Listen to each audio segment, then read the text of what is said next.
world, the way this world is, the way that their lives have gone. But for me, yeah, it's always been that, miracle after miracle after miracle after miracle after miracle happened to me to get me to where I am here today, right now. This is a miracle to me. How I was led to this a spiritual path was, I mean, by St. Francis of Assisi. I was just a tourist in Italy, in a cathedral in Florence, and I saw this relic of his and completely fell apart. I come back to LA, and these people are calling my wife saying because she was a, a well documented and a highly regarded documentary filmmaker. The Sedona method, I don't know how they found out about it. They called her and said, "Would you like to make a film about, we'd like you to make a film about the Sedona method." She said, "I don't know anything about it." They said, "We're having these workshops in LA. Would you like to come?" And he said, "Yeah, sure, I'll come in and see what it's all about." She said, "You want to go?" And I said, "Okay." I was there 5 minutes and I got it. And then I get a call from Larry Crane about 6 months later because I don't want to go to Arizona to do this stuff. And he says he's starting the release technique in LA. And I don't know how he got my phone number. I don't know how he knew who I was. So would you like to come and join with us? I said, sure. I'm led by the nose. Just and if I wrote that script, I don't know when I wrote it. But when you say everything is preordained, everything is preordained. Not only is it preordained, but it's preordained for our specific benefit. Every single moment of it. All you got to do is see it. Exactly, exactly. I mean, we talk about it all the time. That's, that famous quote that Dove always says, "What could you not accept if you but knew that all things past, present, and to come are gently planned by one whose only purpose is your good?" Where did that plan happen? It was me planning it a long time ago when this whole thing, we said we're going to make a world. We're going to run away from God and come to, some place and make a world and then, we'll suffer and die, but we'll have joy and love too, and we'll have all these different things. And why would we want to do that? I mean, there's a lot of question about that. Why would we want to do that? But as Jesus so beautifully tells us in the course, don't ask why or how I could have ever done that. Ask, why am I doing it now? Ask yourself, why am I doing it now? Why am I choosing between people? Why am I looking for injustice in the world? Why am I afraid of my body and my health and my partnerships and my why am I making that happen now? Because I can choose again every moment. And I don't have to live in a world. And that's something, who was reading this the other day? Or maybe somebody posted it. I don't even know. Maybe Karen. Yes. It was an email that Karen sent with an incredible quote. And I'm going to go find that and put that up because uh, it it just opened up a lot for me. Why do I have this on caps lock? I'm sorry, I'm all capitalizing shit all over the place. My, you capitalizer, you. Let's see, where is it? Rafi, how do you spell your last name? M as in month or Mary, Auro. I put it in the chat. Oh, thanks, Dove. Thanks, Rafi. It's probably under Ralph. Ralph, right? probably under Ralph Morris. That was my name until I found out what my real name is. What do you, I was 45 years old before I found out what my real first name was. Wow. I missed something. Oh, we're talking about Rafi's movie and film career. Oh, okay. And so Karen is looking it up.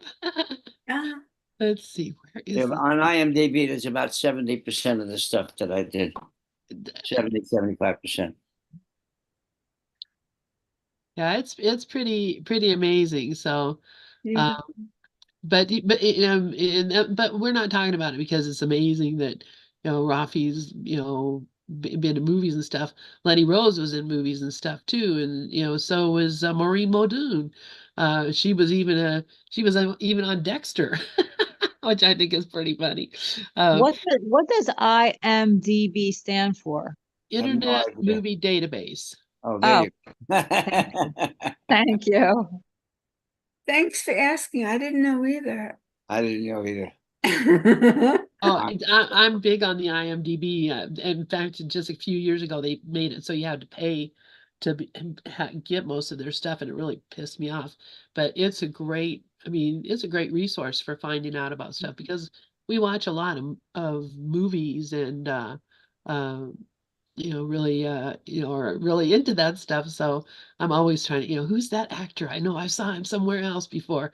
Go look him up, and we're sitting playing games at night, and just talking about different things, and we'll be looking stuff like that up just because um, I don't know, I'm fascinated by by by by how we tell the stories and how we tell the stories and what the stories mean. And I'm not going to go on a rant here because I'm going to show this thing that Karen sent us out today, or yesterday, or one of these days. But uh, that we came here for the story. We didn't come here because we wanted, we were bored with heaven and wanted some excitement, although that could be, I mean, seriously, that could be. But I think we're here so that God can express and experience through us in all these different modes. And so if I'm watching a movie, I'm practicing forgiveness. I'm doing the course, watching a television show, watching a movie, um, thinking about the stories, knowing that every single one of those stories, this is an amazing thing. And I really, when this hit me, I would just, it did blow me away. Every single story that you can imagine, that you can think of, that could be in a movie, that could be on TV, that could be in your dreams, every single one of those was invented instantly when we had the tiny mad idea and said, let's try it. We didn't laugh about it. We said, okay.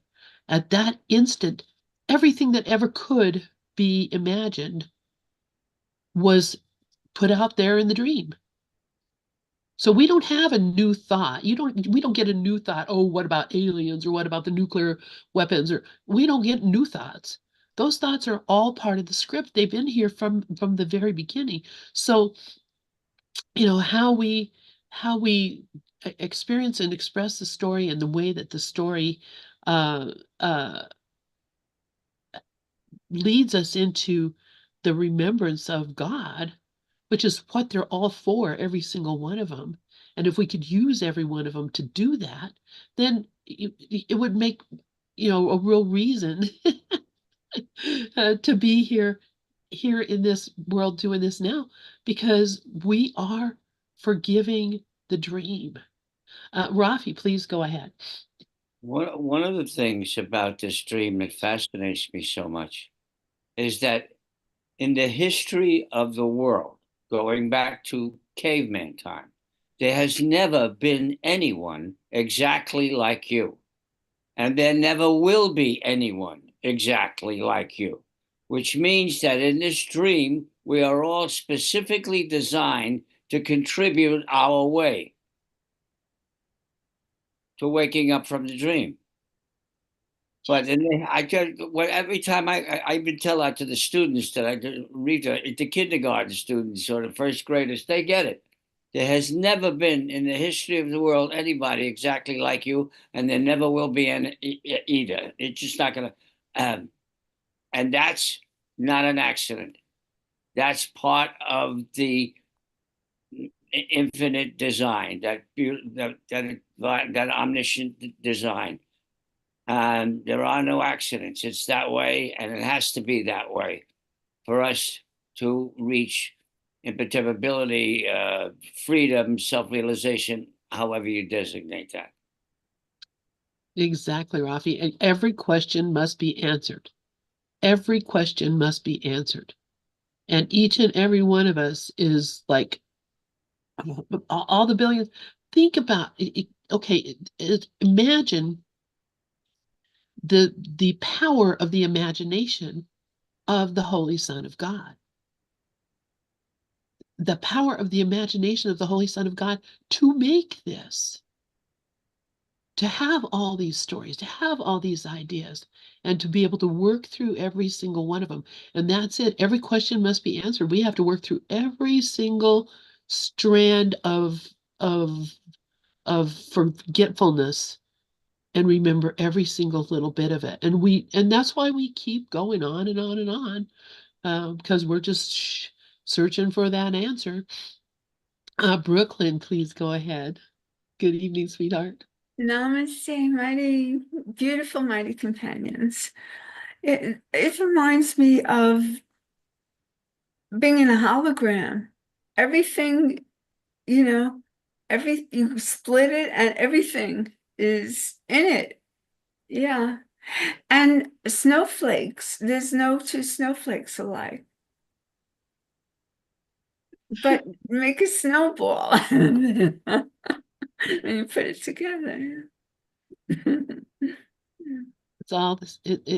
Every single bit of it is a different expression of God. Mhm. Every single bit of it. That is the vastness of God.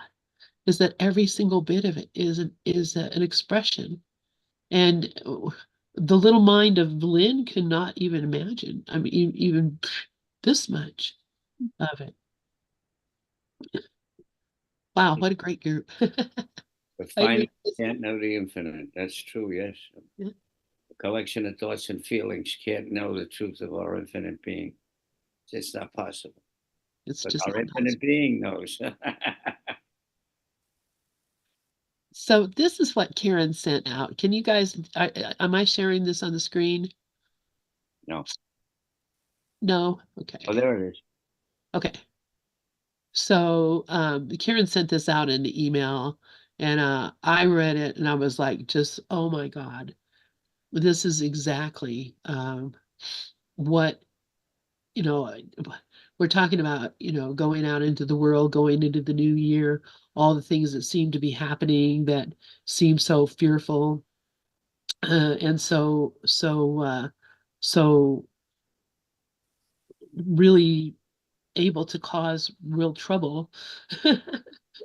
And Karen sent this out in the email, and it just blew me away because this is from text chapter 20, uh, section 8, the vision of sinlessness.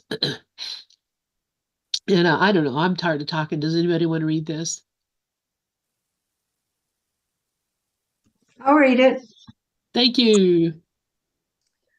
When you have looked on what seemed terrifying and seen it change to sights of loveliness and peace, when you have looked on scenes of violence and death and watched them change to quiet views of gardens under open skies, with clear, life-giving water running happily beside them in dancing brooks that never waste away, who need persuade you to accept the gift of vision? And after vision, who is there who could refuse what must come after? Think but an instant just on this. You can behold the holiness God gave his Son, and never need you think that there is something else for you to see. That is beautiful.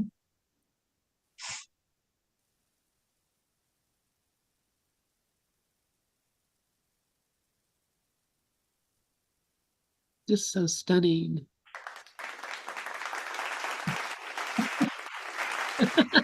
That's pretty cool. Where did that come from? That had to have been, was that Regis? Did you do that? Regis, how did you do that? He's a magic man. Man, Regis Reeves is a magic man. I guarantee you. I don't know how he that does was awesome. it. Karen, please go ahead.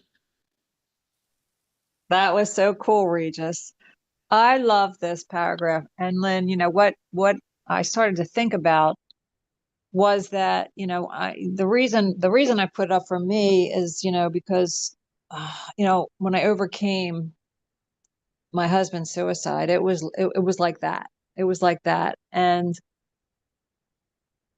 the way that I'm starting to see things and the way that I'm starting to try to see things and the way I want to see things and my vision for the new year and what I want for the new year, what I want every day now, new year now, is to, make it all the same as Mickey shared today. This is for every situation. There's no exceptions, so if it can happen in one situation, every situation the same, every problem is the same. The correction is always the same. So this is something that I can apply to the gift of vision to everything and see everything the same, and so it's very encouraging to me and it's very inspiring to me because, I was sharing earlier with McKaylee how, like we see things and, you think you're never going to get over something and then you get over it. And you see that it was all, like Rafi always says, it was all happening for you. It all happened for you. But at the time, you couldn't see it.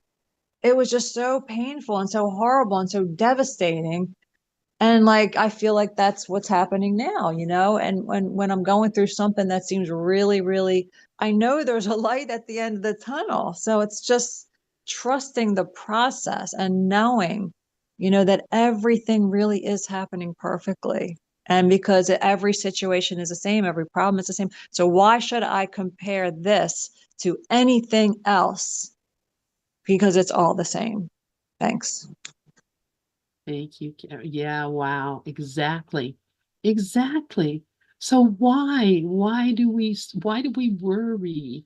Why are we afraid? Uh, it's all the same. It is all God's love.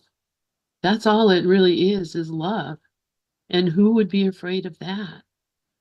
Mickey, please go ahead. I just want to tell everyone thank you so much for this class tonight and for all of you on Gather. And you really, a lot of times I'm quiet, but you all mean so much to me. And even if I can't attend the live classes, it's archived and it's so helpful and the love is there. And I love all of you. And I just want to tell you all thank you. Wow. Love you too. Thank you. Oh, I love this. It's so sweet to have a group of people who just are just so open for each other and love each other and not afraid to be open and honest with each other and join in, so much love. Uh, it just, I'm just overwhelmed. Brooklyn, please go ahead.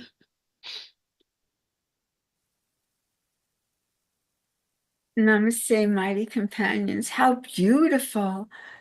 Karen, thank you so much. We read, but we get more and more as we read. What you just said, remind Lenny, what you just said reminds me of the last stanza of the poem that I sent out. Pulse vibrations, deep in flow, contagious light, your kiss is sweet. That's us. Contagious light. I love it. Yeah, Yeah, your it's so kiss is beautiful. sweet. Yeah. Yeah. and so grateful. Mhm. So I guess, the reason, thank you, beautiful, Brooklyn. The reason I wanted to even talk about this paragraph that you sent out, Karen, is because this is my New Year's resolution. If you have a New Year's resolution, this is it, is to look at my brother, see him as the Christ, see him as sinless, and recognize that what I thought was terrifying is really nothing, and everything is just beautiful and just I love how Jesus says this,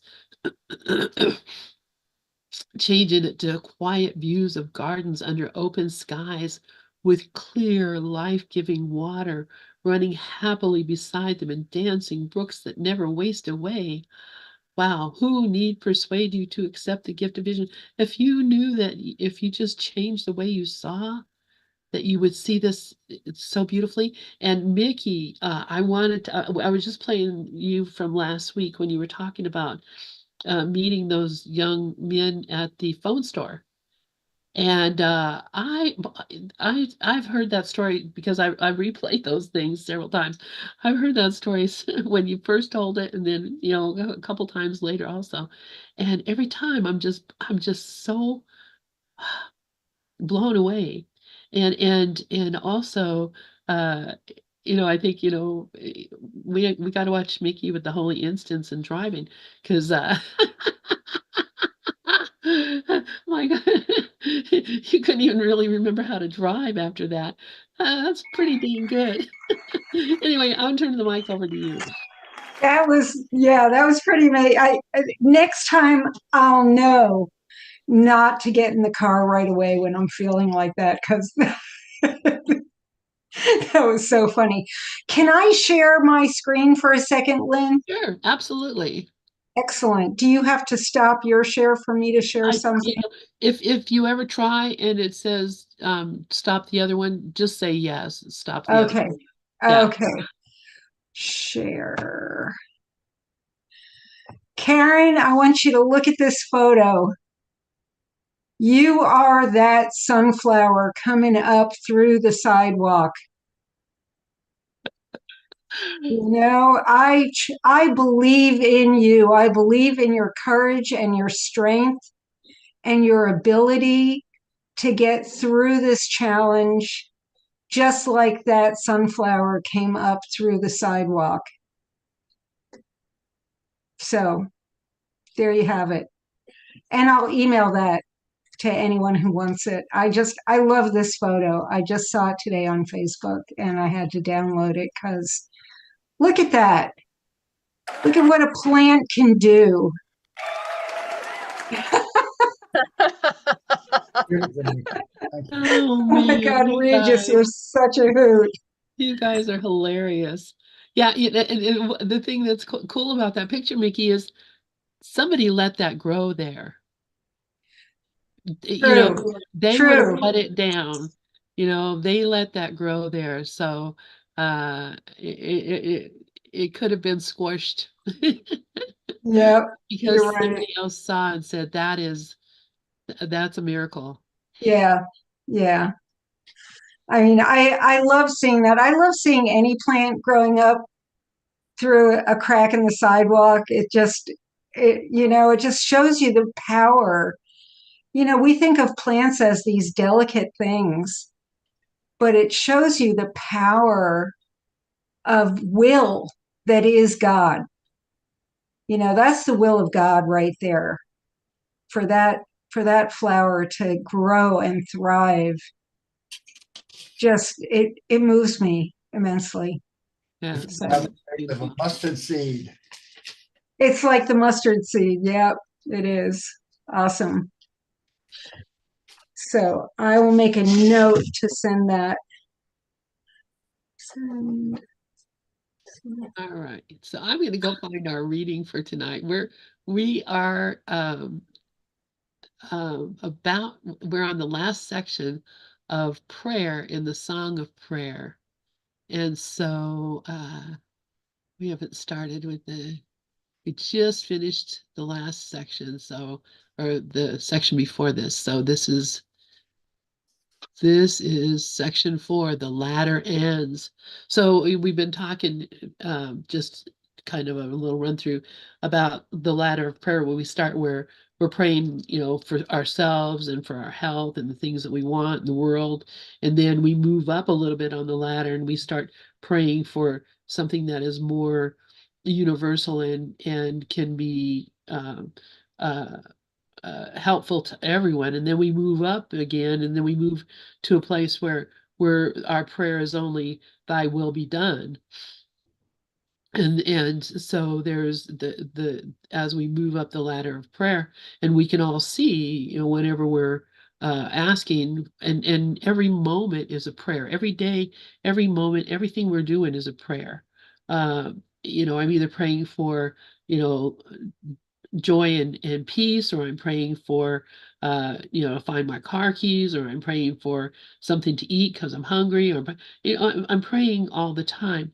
And to get to a point where the prayer is really just thy will be done, and no longer taking any thought about my own personal will or any thoughts about the world, um, that, that brings me to a place where I can really truly accept God's love and will, and awaken myself from this dream, this story, get out the story. Anyway, so we're in the latter ends. Who would like to read paragraph 1? See,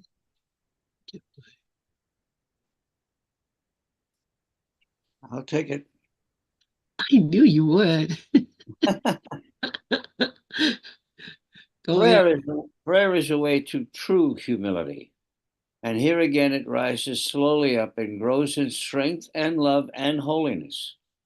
Let it but leave the ground where it begins to rise to God, and true humility will come at last to grace the mind that thought it was alone and stood against the world. Humility brings peace because it does not claim that you must rule the universe, nor judge all things as you would have them be. All little gods it gladly lays aside, thank you, not in resentment, but in honesty and recognition that they do not serve.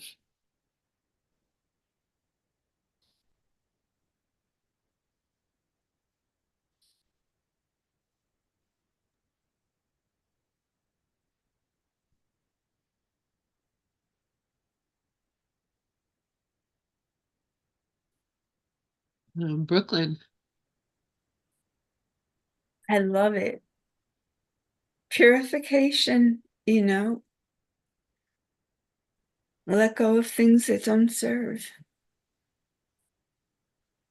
So we could recognize what does, how, you know what I mean. Yeah.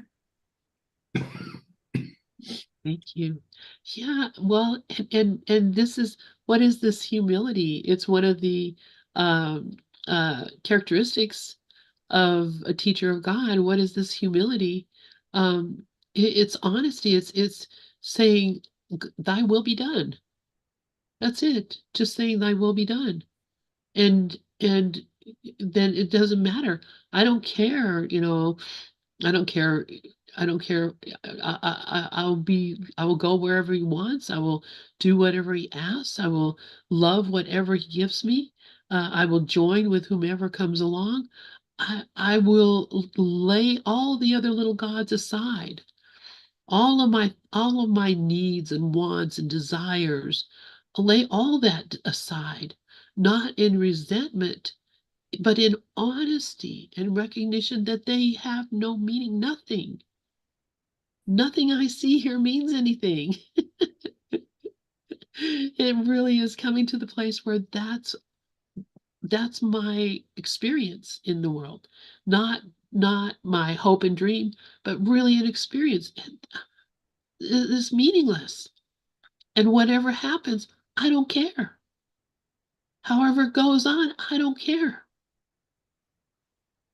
to come to a place in my life where I can truly say, I don't care what happens in the world or to the world. I just want God's will to be done. That's the ultimate in letting go. Brooklyn, please go ahead, and then Regis.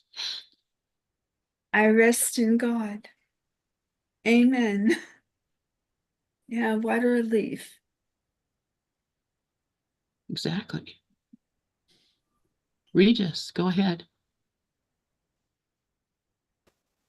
Yeah, as you were saying that, Lynn, this paragraph also reminded me of, Frank Sinatra.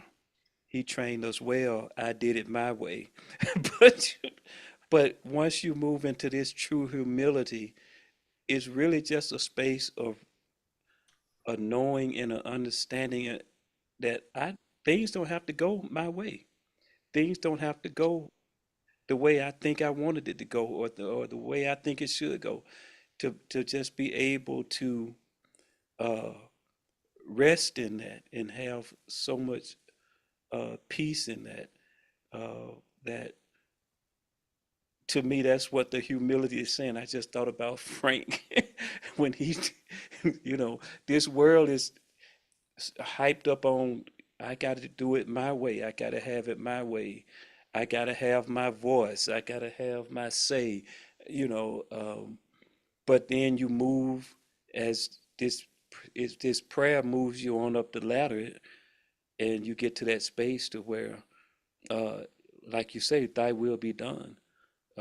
It don't have to meet my expectation. Where did my expectation come in the first place? What's the author of my expectation? You know, so it's just really a beautiful place uh, to just be in that place of just recognizing, oh, well, it didn't go my way. It didn't go the way I expected it. Great. Go ahead, Rafi. Yeah, in the release technique, we write our gains every night, the gains we had during the day. Because those gains are blessings, and that's the divine truth expressing through the dream, showing us its presence. And one of the gains I happily write every night is never insisted on having my way or being right. And I make sure that happens every single day. The other thing that jumped out of me in this paragraph is the word judge and the word the little gods. Little gods are ego identifications. Judgment is ego, and humility is the absence of ego. And we're right back to thy will be done.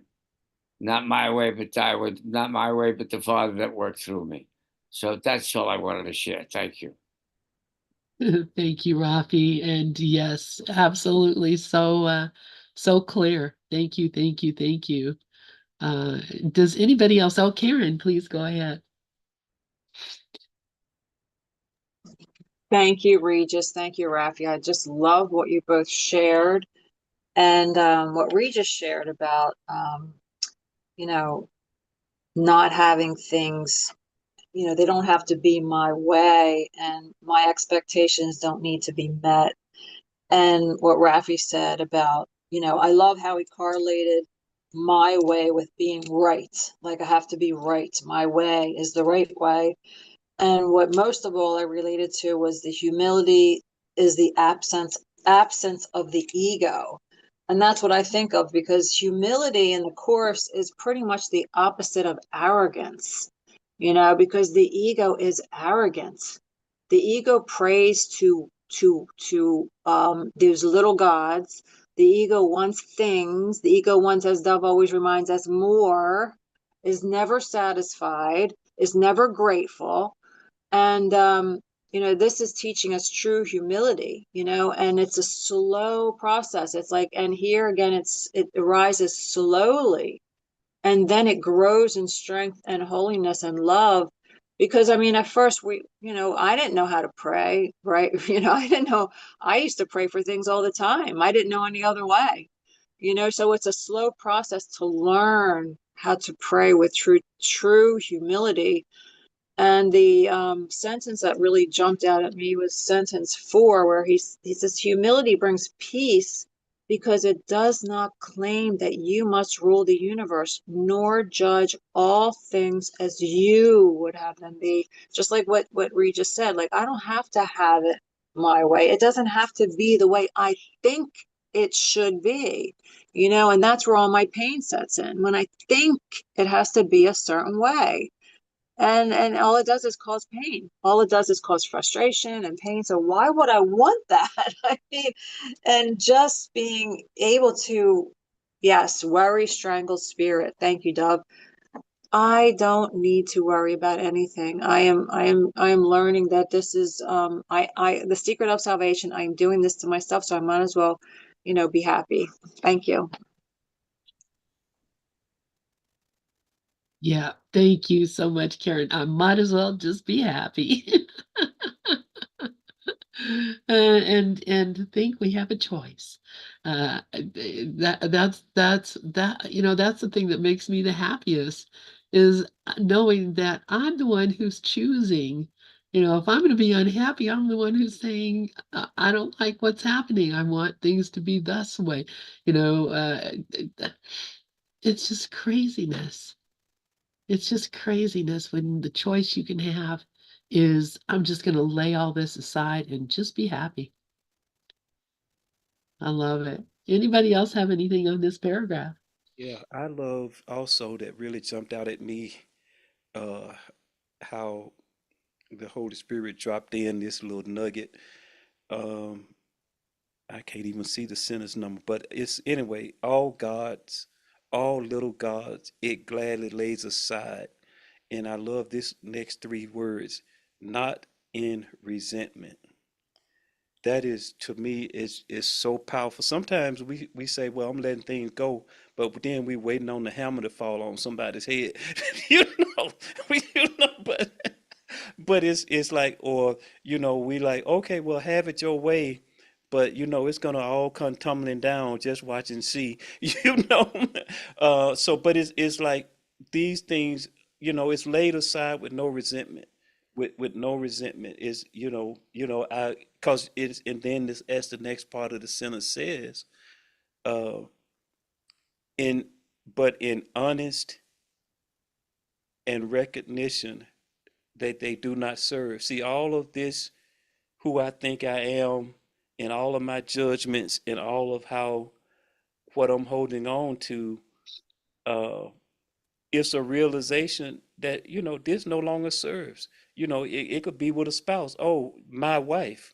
Oh, since you're my wife, then you're supposed to be this way, do thus and so, whatever. Like with Tracy, with like when I was doing a lot of the ACIM talks that I was doing, and I would be like, you don't have to listen. you know, I don't care. I mean, I appreciate if you think as a wife, you're supposed to be supportive, if that's your thought process. But, and when I say things like that to her, there's no resentment. There's no like, yeah, but, going on in my head. It's like, you're free.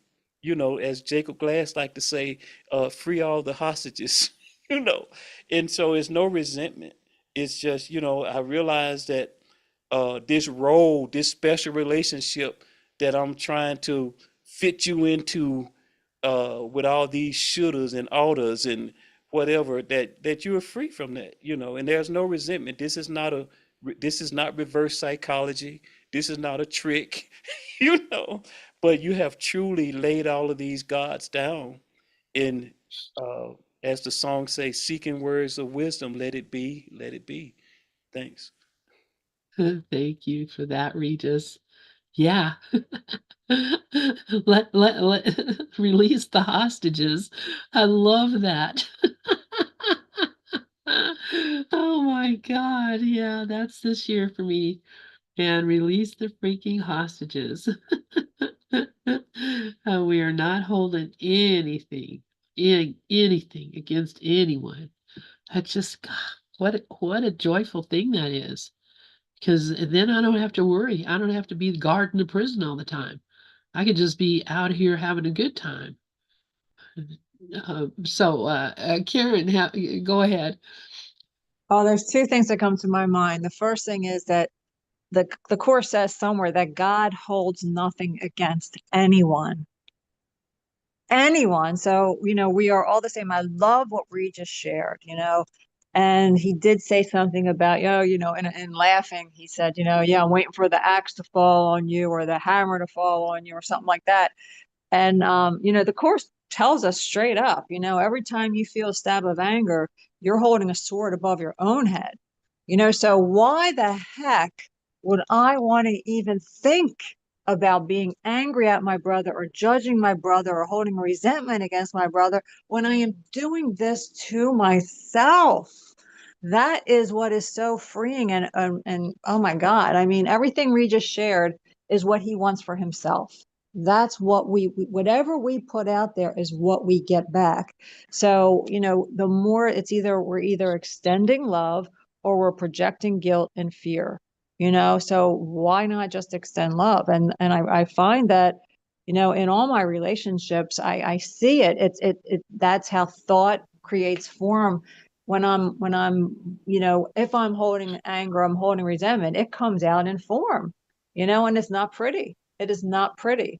So this course has taught me so much about letting go of resentments, letting go of arrogance, letting go of thinking I know, even with this knee, okay, I'll tell you the truth. When I got that spine surgery, I thought there is nothing I can't handle now, man. I just went through major spine. I can do anything. This knee is going to be a breeze. Like, this is nothing. I thought it was going to be like a piece of cake. This is not a piece of cake at all. And my knee surgeon told me, he said, spine surgery is painful. He said, but knee surgery is much more painful. And I looked at him and I laughed. Like, I didn't even believe him. I didn't believe him when he said that until I went through the surgery, because we went through all this stuff before the surgery. And he said, and in fact, he said, knee surgery has a higher success rate than spine surgery, he said. So he was comparing, the two and telling me the different, statistics and all that stuff. But I thought, there's no way in hell anything could be worse. I thought I knew. I know nothing. I know nothing. So I try to like keep that blank slate now instead of thinking that I know, because I'm always wrong. I'm always wrong. Thank you. That's funny. And yeah, I agree. Of course, we're always wrong because the ego is never right about anything. The ego has all its thoughts and predictions about things, and absolutely there is no meaning to it. And when you first started talking, I was thinking about, uh, how you see it in like social media a lot. This idea of FAFO, F around and find out. That if you do this, you're going to get that for it, and that's we're really hoping, like Regis was saying, for the hammer to fall. Like, oh, just wait until they start up with this and then this falls apart. The next thing we'll have a war going on, and and the ego gets all excited about it because, oh, that means that I was right all along and they were wrong all along. And it's just so self-defeating, because we're the only one we're hurting is ourselves. We're causing ourselves more problems, and wishing ill on another is definitely not going to help me out even a little bit, because when the hammer falls, it's going to fall on me. I'm the only one who's going to have a bad result from my wish for something to go wrong somewhere else. So that's it's just so important to just keep my mind straight. I want nothing but the best for everyone everywhere, and I say that every freaking morning. Right? Do we get up every morning and say, let all beings be in peace, may all beings have love, may all beings, we're we're affirming this belief that we want to bless the world. And then we get out and start looking at social media or hearing stories from the family or this or that or the other thing, and go right into I think I know what's best and you're in trouble now. Um, it really is just ridiculous uh, because we don't know. And the humble, Jesus says somewhere in the course that humility is a lesson for the ego. It's not a lesson a lesson for the Holy Spirit. It's not a lesson for the Christ in me. It's a lesson for the ego. And but it has to but a humble ego. Let me look that up real quick because that's kind of a cool thing that Jesus says, and I don't want to vary us too much here, but uh, I think it's humble ego. Let me hear. I'll just look up humble. Humble. Let's see. Okay, there we go, right here. The meek shall inherit the earth because their egos are humble, and this gives them truer perception. This is from text chapter 4, section 1. The fact that you believe you must escape from the ego shows this, but you cannot escape from the ego by humbling it or controlling it or punishing it. That the whole idea is the ego has to become humble, but we can't force it to become humble by punishing it. We can only allow it to recognize its own humility by recognizing that it doesn't know. Mickey, please go ahead. Darn it, I was trying to find this. We had Bible study with my friend today, and we looked up the definition of meek, and there was actually strength, but now I'm not finding the same definition that she found on her phone. Uh, no, it's completely different, but it had to do with humble strength. That there was strength and courage in it as well. And it's not just being submissive, but being submissive from a position of strength. And I thought that was really cool. And so, yeah, being meek and humble is not necessarily a bad quality. No. Yeah.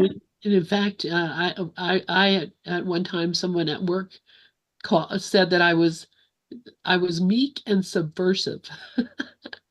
Man, you are just so meek and subversive. And they got me for sure. Rafi, please go ahead. Yeah, in regard to that, the things I make sure of every day is never defensive, never offended, never blaming, never critical, because it's never them. Everything out there is a divine mirror showing me what's going on with me. So there is no them. There's no out there. The mirror is there to show me what I need to work on. It's like, how many times have we heard, that life is a school and we have to learn the lessons from it? Well, if I'm not defensive, if I'm not offended, if I'm not blaming, if I'm not critical, then I'm taking responsibility for everything. And that's where it lies. Thank you. Thank you. Yes, that's it. So yeah, it all comes from me. That's it. Responsibility for sight is exactly what that says. So let's see, we got time to read paragraph 2. Would somebody like to read paragraph 2 here? We'll talk more about it next week, but Try it. thank you. All Do I right. need to make the font bigger? Yeah, that would be great if you can. I can, I believe. I believe that I can. Receive all help. There you go. How's that? Better? Yeah. Illusions and humility have goals so far apart they cannot coexist, nor share a dwelling place where they can meet. Where one has come, the other disappears. The truly humble have no goal but God because they need no idols, and defense no longer serves a purpose. They need no idols, and defense no longer serves a purpose. Enemies are useless now because humility does not oppose. It does not hide in shame because it is content with what it is, knowing creation is the will of God. Its selflessness is self. Its self selflessness is self, capital S. And this it sees in every meeting, where it gladly joins with every son of God, whose purity it recognizes that it shares with them.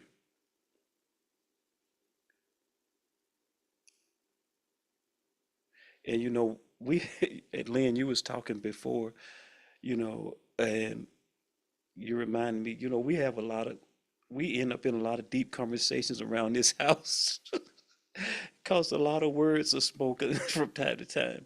But, so we were talking about buying a house, needing a house, wanting a house, whatever.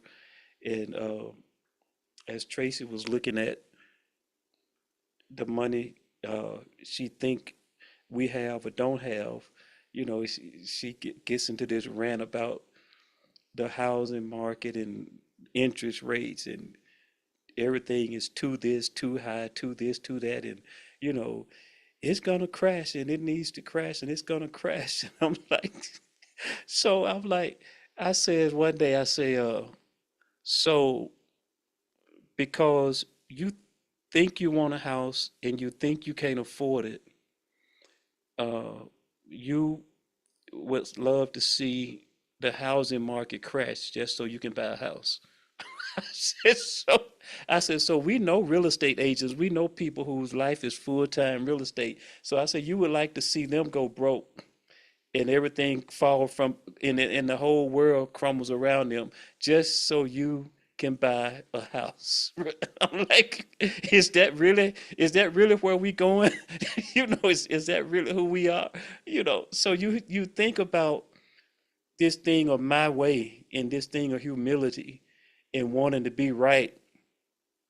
And as Karen knows, I like to say, when we think about what we're thinking about, and when we think about the ramifications of us digging our heels in and wanting to be right on some topic, you know, it's the destruction of somebody else. It's the destruction of something else, and it's like, um, you know, if we want a house, we'll get a house. We can buy a house. Somebody can give us a house. Somebody can, somebody can say, "Hey, I'm leaving the country. Will you come and live in my house?" Sure. I'm not even sold on the idea that I have to buy a house. I'm open. So it's just, but it's when that humility really takes over. Uh, and you're no longer serving your small self, the ego, and its desires and what it wants, and it wants it right now. And we have a thing now that's a running joke in our house, where a question will come up or something will come up, and I'll just say, "We'll see," you know, "We'll see." Uh, uh, you're not gonna like that job, are you, Regis? I don't know. I don't. I've resigned to this Regis that I think I know him. You know, well, you're not gonna like that, are you, Regis? I'm like, I don't know. I'm just gonna show up and see what happens. I have no idea what I like anymore. I'm not. You start releasing this need that the world says. You got to know who you are. You got to be definitive about everything, and it's yeah, it's Mickey, thank you. I can shut up after that. She typed, resign now as your own teacher. That's it. And that's a humble place to be in and a peaceful place to be in. Thanks. Yeah, thank you for that, Regis, and thank you for that, Mickey, because you're absolutely right. resign as your own teacher. You have been poorly taught. Karen, please go I ahead. did not mean to shut you up, Regis, at all, ever. Yeah, I just love what Regis shared, and what Mickey shared is kind of in unison with what I'm about to share, because the Holy Spirit sees the decision for everyone. Like when we make a decision, he sees that the Holy Spirit makes sure that everyone is involved in that decision. It's for the good of all, give all to all.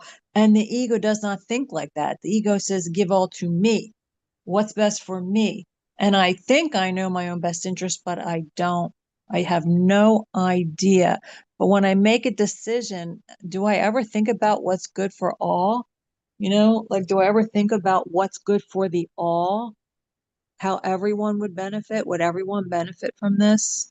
Or am I going to hurt somebody? Like Regis said, I'm going to hurt I'm going to hurt the people in real estate. Is this good for everyone? So I think that's something that the course kind of asks us to think about, because that's what the Holy Spirit does. The Holy Spirit sees it for all. And this, just since we're on this paragraph really quickly, on this last sentence, it kind of reminds me of the holy relationship, where he says, its self, its selflessness is capital S self, and this it sees in every meeting, where it gladly joins with every son of God whose purity it recognizes that it shares with him. That is the holy relationship. Thanks. Yeah, thank you. That's a beautiful observation, and that's exactly it.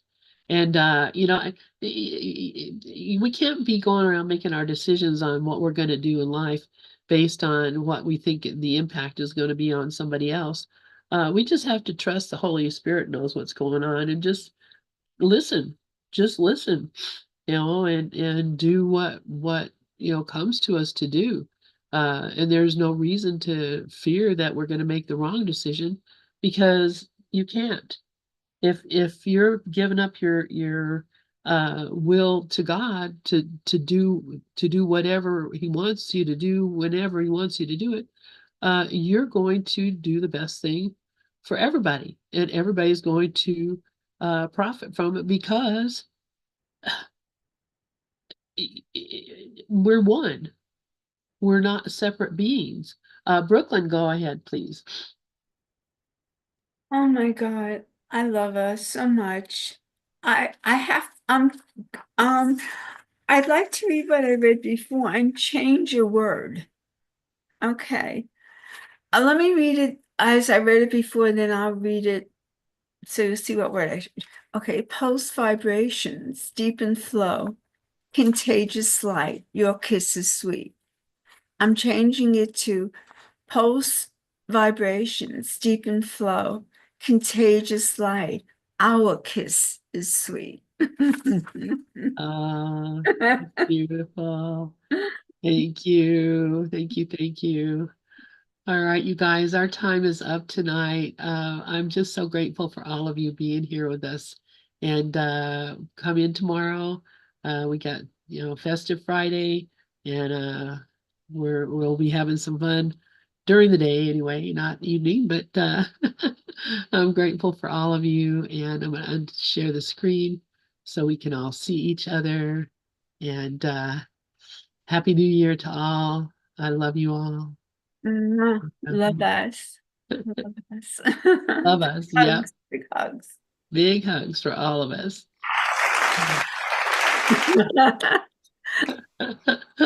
Thanks, guys. Great.